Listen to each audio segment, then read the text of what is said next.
Sinabi ng Panginoong Hesus, "Ang sinumang gustong sumunod sa akin ay hindi dapat unahin ang sarili.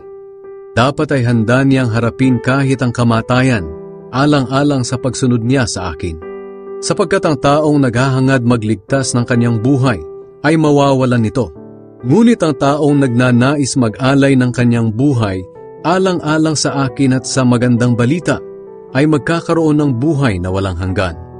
Ano ba ang mapapala ng isang tao kung mapa sa kanya man ang lahat ng bagay sa mundo, pero mapapahamak naman ang kaluluwa niya? May maibabayad ba siya para mabawi niya ang kanyang buhay? Kung ako at ang mga aral ko ay kakahiya ni numan sa panahong ito, na ang mga tao'y makasalanan at hindi tapat sa Diyos, ikakahiya ko rin siya kapag ako na anak ng tao ay pumarito na taglay ang kapangyarihan ng aking Ama at kasama ang mga banal na anghel."